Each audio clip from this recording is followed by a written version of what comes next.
नमस्कार, समृद्ध नेपाल कार्यक्रममा तपाईलाई स्वागत छ। म तेज प्रसाद वाग्ले। दर्शकवृन्द, यो कार्यक्रम मार्फत हामी देशमा विकास निर्माणको अवस्था, राष्ट्रिय प्राथमिकतामा परेका योजनाका साथै प्राप्त उपलब्धि र समृद्धिको सम्भावनाबारे विभिन्न कोणबाट तथ्यगत जानकारीहरू प्रस्तुत गर्नेछौँ।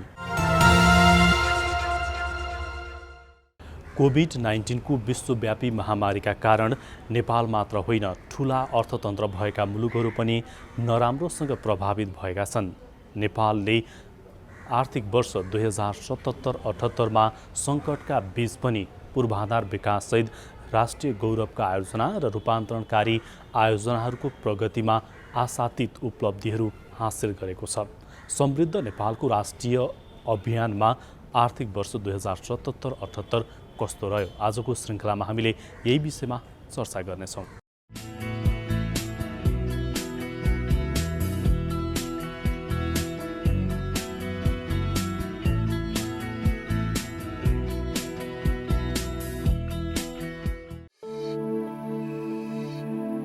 आर्थिक वर्ष 2077-78 राष्ट्रिय गौरवका आयोजनाहरूसहित कयौं रूपान्तरणकारी आयोजनाहरूको सफलताले समृद्ध नेपालको राष्ट्रिय अभियानलाई सहयोग गरेको छ। विश्वव्यापी कोभिड-19 महामारीको चेपमा परेको अर्थतन्त्रलाई पुनर्जीवन दिन विभिन्न कार्यक्रमहरू ल्याइएको छ। यही वर्ष सरकारले अस्पताल नभएका सबै स्थानीय तहमा आधारभूत अस्पताल निर्माण सुरु गरेको छ। स्थानीय तहहरूमा 5 देखि 15 शय्यासम्मको अस्पताल निर्माण सुरु भएको छ। सरकारले सबै स्थानीय तहका मुख्य कार्यालयदेखि प्रदेश राजधानीसम्म पक्की सडक सञ्जाल निर्माण गर्ने कार्य यही आर्थिक वर्षमा सुरु गरेको हो। आर्थिक वर्ष 2077-78 सडक विस्तारले निकै तीव्रता पायो। सङ्घीय मामिला तथा सामान्य प्रशासन मन्त्रालय अन्तर्गत 7वटै प्रदेश र 210 स्थानीय तहलाई केन्द्रसम्म पक्की सडक सञ्जालले जोड्ने अभियान सुरु भएको छ। अहिले सडक क्षेत्रमा गरिएको स्रोत परिचालनले केही वर्षमै नेपालको मुहार फेरिनेछ। बहुप्रतीक्षित मेलम्चीको पानी काठमाडौँ ल्याएसँगै कथा जस्तो लाग्ने कल्पना यही आर्थिक वर्ष 2077-78 साकार भएको छ। मेलम्ची परियोजनाको सफलताले काठमाडौँको पानीको समस्या हल गर्न महत्त्वपूर्ण योगदान दिएको छ।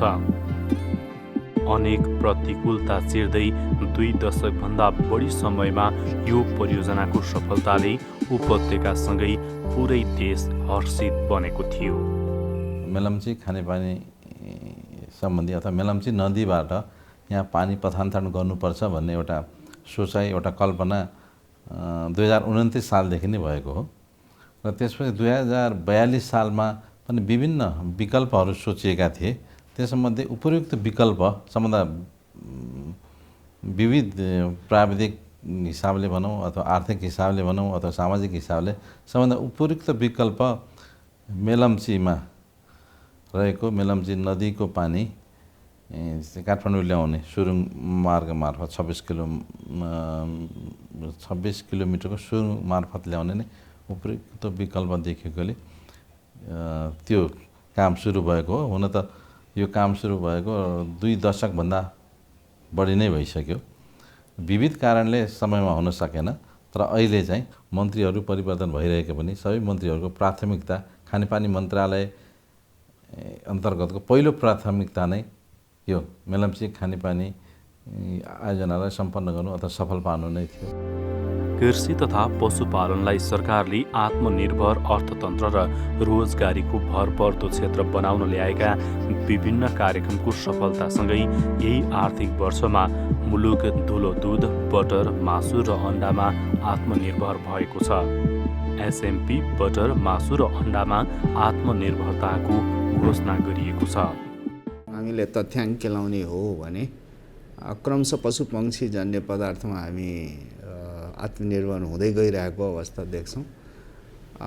म के भन्छु भने पहिला 10 वर्ष अगावै 2066 सालतिर जाने हो भने 5 लाख लिटर दुध डिडिसीले दैनिक इन्डियाबाट पटनाबाट दुध ल्याउने गर्थ्यो, आयात गर्ने गर्थ्यो र त्यसको अवस्था हेरेर तत्कालीन नेपाल सरकारले अब के गर्दा यो दुधलाई प्रतिस्थापन गर्न सकिन्छ भन्ने कुरा आइसकेपछि र म त्यतिको बेला राष्ट्रिय पशु प्रजनन केन्द्र पोखरामा कार्यरत थिएँ अनि हामीले एउटा एआई मिसन ल्यायौँ, कृत्रिम गर्भाधान मिसन कार्यक्रम र त्यो कृत्रिम गर्भाधान मिसन पछि त्यसको र त्यो नेपालको लगभग कृत्रिम गर्भाधानमा वृद्धि गर्यो भने नस्ल सुधार हुन्छ, नस्ल सुधार भएपछि दुध उत्पादन बढ्छ र त्यसले अर्को एउटा सँगसँगै हामीले वंश सुधारको जस्तो डिसिआइपी कार्यक्रम छ त्यो एफएओको सहयोगमा गरेका थियौँ। वास्तवमा सुरुवात हाम्रो त्यही दुईटा कार्यक्रमले गर्दा हामी 3 वर्षमै त्यो 5 लाख लिटर चाहिँ पुरै प्रतिस्थापन गर्ने कन्डिसनमा पुग्यौँ र त्यसपछि क्रमशः हामीले घाँसेबाली एउटा अर्को मिसन ल्यायौँ, त्यसपछि बाख्रामा मिसन ल्यायौँ, हामीले बङ्गुरमा मिसन ल्यायौँ। 4वटा मिसन पशु विभाग अन्तर्गत रहेर गरिसकेपछि नेपालकै अहिलेको डाटा हेर्ने हो भने म खास गरेर डिडिसीको अहिले म चेयरम्यान पनि छु। धुलो दुध 3000 मेट्रिक टन जति इन्डियाबाट आयात हुन्थ्यो यो कोभिडभन्दा पहिला। अहिले हाम्रै तपाईँको डाटा लिनु हो भने 4000 मेट्रिक टन जति धुलो दुध हामी गरिसक्यौँ। धुलो दुध भनेको झोल दुधले उपभोग गरिसकेपछि बाँकी रहेको दुधलाई हामी धुलो दुध बनाउँछौँ। त्यसैले अब त्यो धुलो दुधमा पनि आत्मनिर्भर छौँ, हामीलाई कहीँबाट आयात गर्नुपर्ने स्थिति छैन। झोल दुध पनि हामी आत्मनिर्भर छौँ, हामीले गरिसकेको त्यो छैन। अर्को यहाँलाई के जानकारी दियौँ भने पछिल्लो समयमा 34 मेट्रिक टन जति हामीले घिउ जापान पठाएका छौँ। 57 मेट्रिक टन अझै डिमान्ड छ, अझै जति पनि जान्छ। जापानमा हाम्रो घिउ अलि पपुलर पनि भइरहेछ। अब अरूतिर पनि अब जस्तो अहिले हामीले कोहलपुरमा धुलो दुधको कारखाना खोल्ने हाम्रो योजना छ। प्रदेश सरकारको हेटौडामा 3 नम्बर प्रदेशमा धुलो दुधको कारखाना खोल्ने, चकलेटको कारखाना खोल्ने हाम्रो योजना छ। यही वर्ष पहिलो पटक स्वदेशी दक्ष जनशक्तिद्वारा गरिएको सगरमाथाको उचाइ मापनले नेपालीको गर्व अझ नयाँ बिन्दुमा चुलिएको छ। अहिलेसम्म विश्वको सबैभन्दा अग्लो शिखर सगरमाथाको उचाइ 8848 मिटर थियो, तर अबदेखि 8848 मिटर 86 सेन्टिमिटर भयो, अर्थात् सगरमाथाको उचाइ 86 सेन्टिमिटर बढ्यो। सगरमाथाको शिखरमा जिएनएसएस सर्वेक्षण गऱ्यौँ, जुन चाहिँ हाम्रो 2 जना प्राविधिक साथीहरू र हाम्रो शेर्पा दाजुभाइहरू चाहिँ सहयोग रूपमा गऱ्यौँ। सगरमाथाको शिखरमा जुन जिएनएसएस अब्जर्भेसन गऱ्यौँ, जियोइड बनायौँ, ग्राभिटी र जिएनएसएस जुन 346वटा बिन्दुमा गऱ्यौँ, त्यसबाट जियोइड बन्छ र सगरमाथाको शिखरमा जुन 1 घण्टा 16 मिनटको चाहिँ अब्जर्भेसन गऱ्यौँ, त्यसले जुन दिन्छ त्यो र डाटा हुन्छ। त्यो र डाटा प्लस यो जियोइडको डाटा सर्फेस डाटा छ, प्रोसेसिङ गरेपछि चाहिँ हामीले चाहिँ समुद्री सतहबाट सगरमाथाको उचाइ कति हुन्छ भनेर चाहिँ हाइट निस्किन्छ। अहिले हामीले गरेको त्यही नै हो। औद्योगिक क्षेत्र विस्तार पनि आर्थिक वर्ष 2077-78 को महत्त्वपूर्ण उपलब्धि हो। सरकारले प्रस्ताव गरेका 15 नयाँ औद्योगिक क्षेत्र आगामी 5 वर्षमा सम्पन्न गर्ने गरी निर्माण कार्यलाई तीव्रता दिएको छ। सरकारले देशलाई डिजिटल युगमा फड्को मार्ने कार्यक्रम पनि आर्थिक वर्ष 2077-78 सुरु गरेको हो। डिजिटल नेपाल फ्रेमवर्क परियोजना अन्तर्गत यही वर्ष नागरिक एप सार्वजनिक गरिएको छ। जनतालाई एउटै अनलाइन प्लेटफर्मको माध्यमबाट सबै सरकारी सम्बन्धित सेवाहरू प्रदान गर्ने उद्देश्यका साथ यो एप सुरु गरिएको हो। इन्टिग्रेटेड जुन एप आएको छ सुशासनसँग डाइरेक्टली रिलेटेड छ, किनभने यो व्यक्तिको आफ्नो मोबाइलमा हेर्न सकिन्छ अनि पछि गएर अरू जस्तै अहिले प्यान नम्बर चाहिँ लिन सक्नुहुन्छ फर्म भरेर, त्यस्तै पछि गएर नागरिकता अप्लाई गर्नु पऱ्यो, पासपोर्ट अप्लाई गर्नु पऱ्यो, त्यस्तै ड्राइभिङ लाइसेन्स अप्लाई गर्नु पऱ्यो भन्दाखेरि डिफ्रेन्ट किसिमको सेवा लिनु पऱ्यो भने डाइरेक्ट त्यहाँबाट हामीले नागरिकले भनौँ अप्लाई गर्न सक्छ। बिचमा कोही बिजुलीहरू चाहिँ त्यहाँ हुँदैन, त्यसैले ट्रान्सपेरेन्सी पनि हुन्छ। कति पैसा पे गर्नुपर्ने छ, दस्तुर कति लाग्छ, सबै कुरा त्यहाँ लेखिएको हुन्छ। सिलेक्ट गरेर अनि डिजिटल वेमै पेमेन्ट गर्न सकिन्छ। नयाँ प्रविधिलाई उपयोग गर्दै जनतालाई सेवा प्रदान गर्न मेरो कित्ता अनलाइन सेवा प्रणाली सुरु भएको हो। मेरो कित्ता भनेको सिस्टममा आइसकेको डेटाहरूलाई सेवाग्राहीले विद्युतीय माध्यमबाट आफूलाई चाहिने विवरण के हो त्यो रिक्वेस्ट गर्न सक्ने, सिस्टमले प्रोसेस गर्ने र सिस्टमबाटै रिस्पोन्स आउन सक्ने गरी तयार गरिएको प्रणाली हो। यसमा नक्सा प्रिन्ट, फिल्डबुक उतार, प्लट रजिस्टर उतार पाउनलाई चाहिँ सेवाग्राहीले चाहिँ रिक्वेस्ट गर्छन्।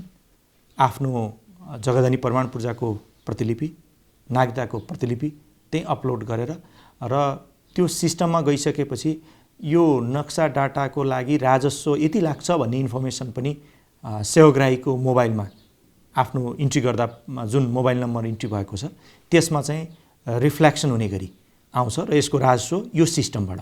र पहिलोपटक हामीले के पनि प्रणालीमै जोडेका छौँ भने महालेखा नियन्त्रक कार्यालयबाट जुन चाहिँ कनेक्ट आइपिएस क्रेडेन्सियलहरू हामीले लिएर कनेक्ट आइपिएसबाटै विद्युतीय माध्यमबाटै चाहिँ भुक्तानीहरू राजस्वको गर्न सक्ने।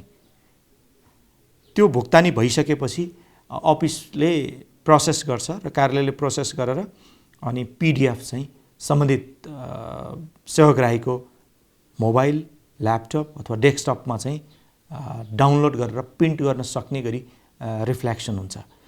यसरी यो सिस्टमले अब सेवाग्राहीलाई फाइदा त छँदैछ, यसले संस्थालाई पनि फाइदा गर्छ र हाम्रो काम गर्ने तौर तरिकामा पनि फाइदा गर्छ। तीनटै कुरामा फाइदा गरेको मैले देखेको छु। यही वर्ष नेपालको एकीकृत परराष्ट्र नीति बनाउने सोच र घोषणाले मूर्त रूप पायो। सरकारले नेपालको परराष्ट्र नीति 2077 जारी गरेको छ। यसअघि विभिन्न क्षेत्र र निकायसँग सम्बन्धित रहेका कतिपय परराष्ट्र नीतिलाई एकीकृत गरी नयाँ नीति तय गरिएको हो। नेपालको विदेश नीतिको यो नै पहिलो एकीकृत दस्तावेज हो। नागढुङ्गा सुरुङ मार्ग निर्माण यही आर्थिक वर्षमा सुरु भई तीव्र गतिमा काम भइरहेको छ। कोरोना महामारी जोखिम न्यूनीकरणका उपाय अवलम्बन गरी अत्याधुनिक प्रविधि मार्फत आयोजनाले कामलाई अघि बढाएको छ। अहिले 2 सिफ्टमा कर्मचारी खटाएर दैनिक 12 मिटरसम्म सुरुङ अघि बढेको आयोजनाले जनाएको छ। 2.69 किलोमिटर लामो नागढुङ्गा सुरुङ मार्ग 2080 वैशाख अघि नै निर्माण सम्पन्न गर्ने लक्ष्य छ। जुन यो त्रिभुवन हाइवेमा अहिले स्टिप ग्रेड छ काठमाडौँ जाने बाटोमा, त्यो एकदम स्टिप ग्रेड भएकोले गर्दाखेरि त्यहाँ गाडी ब्रेकडाउन हुने, स्लो हुने, जाम हुने अनेक भइरहेको छ र त्यो बाट मुक्ति दिलाउनको लागि चाहिँ यो टनल बनिसकेपछि यसबाट चाहिँ एकदम 5.5 किलोमिटरमा यो एप्रोचदेखि यहाँसम्म 5.5 किलोमिटरमा चाहिँ यो थ्रु हुन्छ र जामबाट चाहिँ हामी मुक्ति पाउँछौँ। र यो नेपालको लागि पहिलो सुरुङ आयोजना हो जुन चाहिँ सडकको लागि प्रयोग हुँदै गइरहेको छ। र योभन्दा पहिला सुरुङ मार्ग बन्दा पनि आधुनिक तरिकाको थिएन, यो चाहिँ आधुनिक सुरुङ मार्ग हो। यहाँ के छ, यो सिस्नेरी खोला हो। यो सिस्नेरी खोलालाई हामीले डाइभर्ट गरेर यसमा चाहिँ पुरा माटो फिलिङ गरेर यसमा चाहिँ हामीले मुख्य सुरुङ मार्ग चाहिँ जो अगाडिको पोर्सन देखिरहेछ त्यहाँबाट हामी यो माटो फिलिङ गरेर उता सर्भिस सेन्टर छ, अलि 500 मिटर तल चाहिँ सर्भिस सेन्टर छ, त्यहाँबाट हामी बाटो आउँदै हामी यो मुख्य टनलमा जान्छौँ। यही आर्थिक वर्षमा बहुप्रतीक्षित राष्ट्रिय गौरवको माथिल्लो तामाकोसी जलविद्युत आयोजनाले विद्युत उत्पादन सुरु गरेको छ। यो नेपालको हालसम्मकै सबैभन्दा ठुलो जलविद्युत आयोजना हो। भूमिगत विद्युत क्रिया रहेको यो आयोजनामा 76 मेगावाट क्षमताका 6वटा टर्बाइन छन्। आयोजनाबाट उत्पादित बिजुली किम्ती सब स्टेसन मार्फत ढल्केवर सब स्टेसनमा पुर्याइएको छ। यो चाहिँ नि जम्मा 6 किलोमिटर तिब्बतको बोर्डर पोइन्टदेखि छ। त्यसकारण यसको भौगोलिक अवस्था, भौगोलिक स्थिति धेरै जटिल छ र यहाँ हामीले प्रोजेक्ट ल्याउँदाखेरि बाटोको अवस्था एकदमै ठिक थिएन। बाटो निर्माण गऱ्यौँ, बाटो निर्माण गर्दा पनि धेरै प्रब्लमहरू आयो।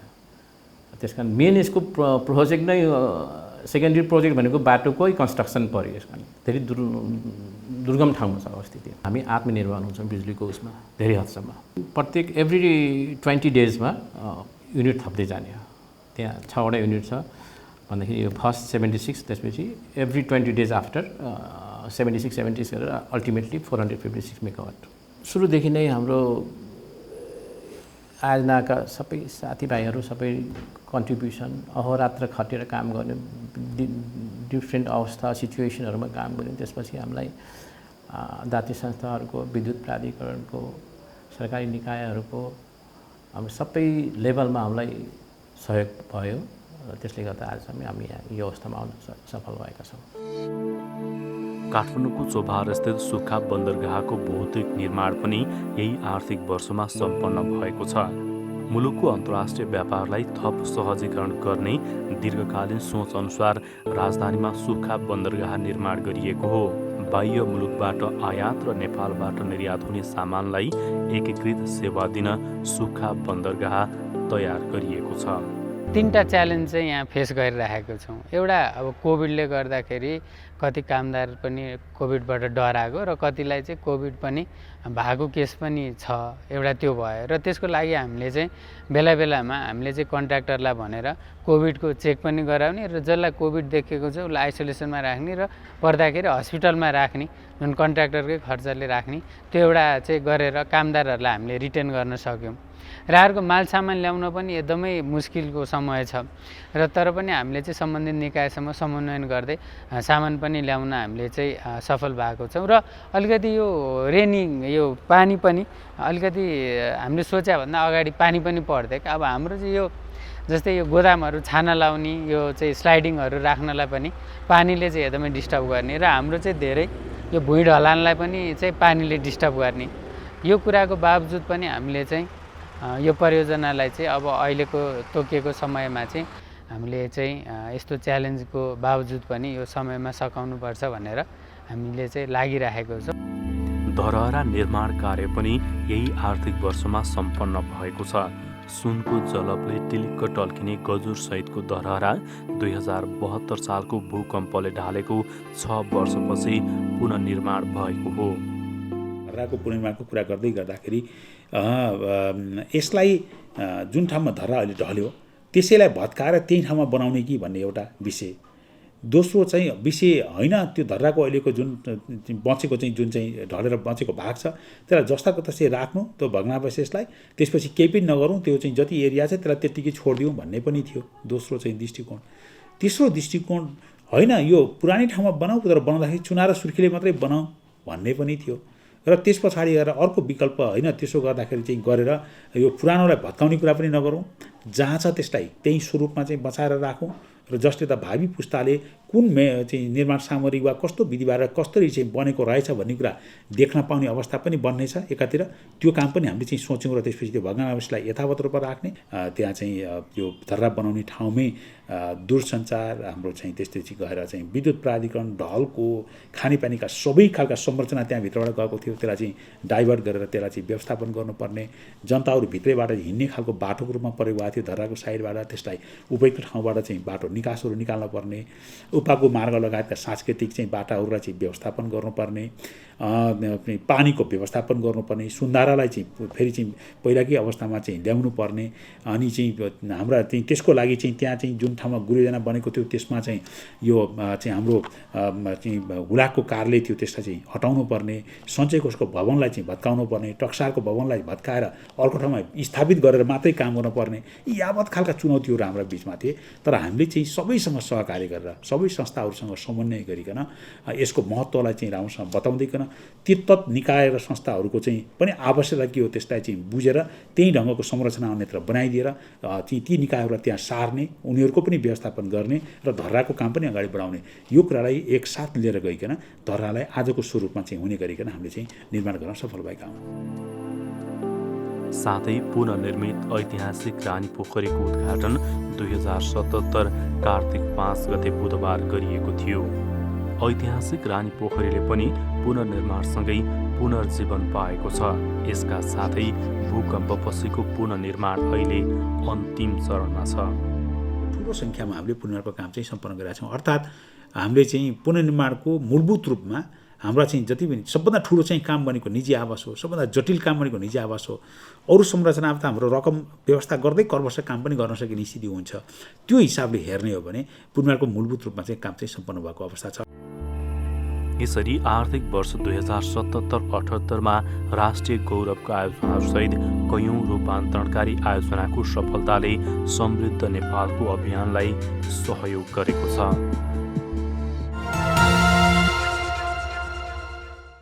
सरकारले समृद्ध नेपाल सुखी नेपालीको राष्ट्रिय आकांक्षा अघि सारेको छ। आर्थिक वर्ष 2077-78मा राष्ट्रिय गौरवका सहित रूपान्तरणकारी कयौं आयोजनाहरू सफल भएका छन् र समृद्ध नेपालको राष्ट्रिय आकांक्षामा सहयोग पुगेको छ। आजको श्रृङ्खलामा हामीले आर्थिक वर्ष 2077-78 समृद्ध नेपालको राष्ट्रिय आकांक्षा पूरा गर्न कस्तो रह्यो यो विषयमा चर्चा गर्यौं। आजको लागि समृद्ध नेपाल कार्यक्रमको समय सकिएको छ। यो कार्यक्रम तपाईँ नेपाल टेलिभिजनको वेबसाइट nepaltvonline.com का साथै नेपाल टेलिभिजनको मोबाइल एप र अन्य सामाजिक सञ्जालमा पनि हेर्न सक्नुहुनेछ। आजको लागि समृद्ध नेपाल कार्यक्रमबाट हामी सबैलाई बिदा दिनुहोस्। नमस्कार।